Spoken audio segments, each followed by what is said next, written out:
Chapter 15, Part 4. Now we're going to look at which questions. And the basic word for which is quel.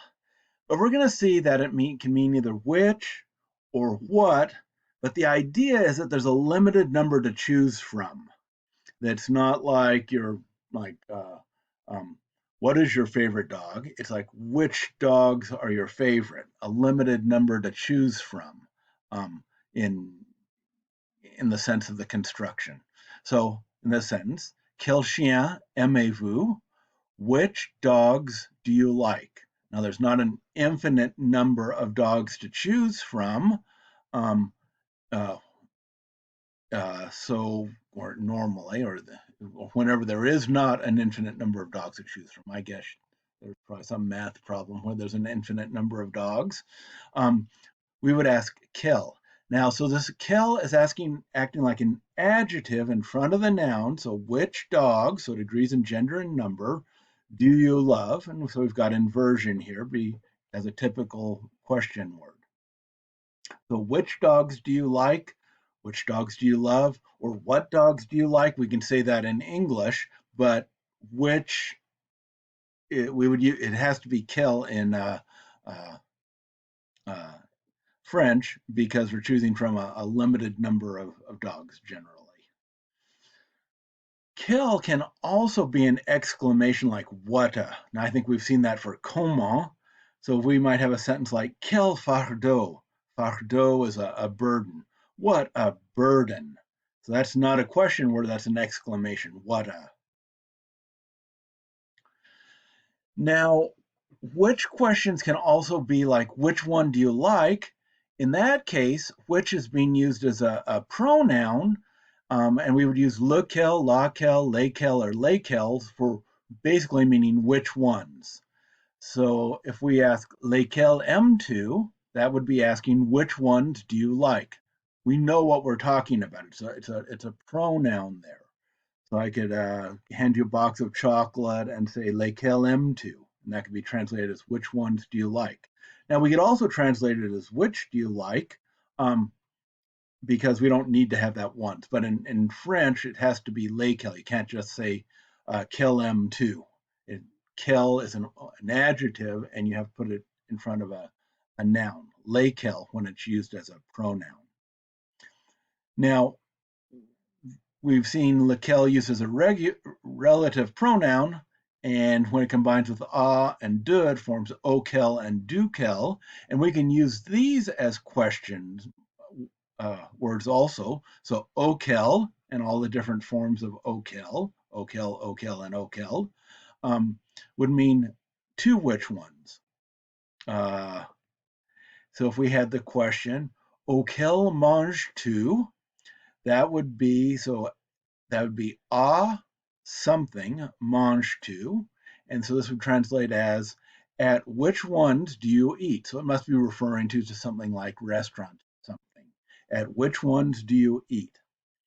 Duquel would be translated as from, or however we translate de as from which ones. Desquels parles-tu? So this would parles-tu, you speak, plus de equals you speak about. So this would be about which ones are you talking? Now let's look at simply the question of when does inversion occur? We've seen several times already where we put the subject after the verb. It doesn't happen too often. It's almost always the subject before the verb, but we've looked at several times in this chapter, and we've seen a few other times, and we're going to introduce a few other times. When do we put the subject after the verb? One is with questions. Could detail. What is he saying? So that's a normal way of forming questions. Now we can also use it in declarative sentences. So sentences starting with aussi, ainsi, peut-être, and sans doute can have inversion. Now we've seen it with aussi, whereas if you say aussi plus inversion, OC changes to therefore in meaning not also, but we can use it with ainsi, peut-être, and sans doute just for stylistic purposes, to make it, to have it flow better or to sound a little bit more sophisticated. So we can say something like, sans doute Mathilde est-elle là? So without a doubt, Matilda is there. And so we have Matilda, we put in inversion, we leave Matilda in front, and we add the pronoun afterwards. Now we could say sans doute Mathilde est là and leave out the inversion, but when you put in the sans doute Mathilde est-elle là, that sounds a little bit more sophisticated. So that's a second time to use inversion. Now then, the real tricky time that we saw was following a relative pronoun that's clearly the direct object and typically followed by que. If we have a sentence like c'est le gâteau que déteste Marie, this is it is the cake that, and then que is the direct object. If it's not the subject, so that means Marie has to be the subject. And so this is the cake that Mary detests or dislikes. Now notice in this one, there's no dash. It's not connected directly to it, but we know that since que is the direct object, this has to be the subject. So it's the cake that Mary dislikes. And then a fourth time that we use inversion is with direct quotes. If we have a direct quote, we dit-il, this is yes, he said.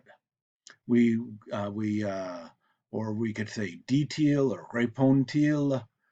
Yes, he responds. We do the inversion. We put the subject after it, after a direct quote. That's just kind of a specialized thing that happens, and there's not especially a reason for it. Now notice, remember with dit-il or il dit, that can both be the present and the passé simple. So this could be yes, he said, or yes, he says. Now you've probably heard of the little question, Nespa. That's a very French thing to say, isn't it?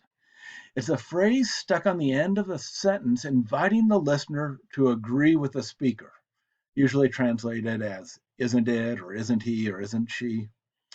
C'est un prof horrible, n'est-ce pas? He's a horrible, or this is a horrible professor. This is a horrible professor, isn't he? Or we might change that to he's a horrible professor, isn't he? And so this isn't he is inviting the person to respond, to agree with you. Elle comprend bien, n'est-ce pas? So comprendre, she understands well, doesn't she?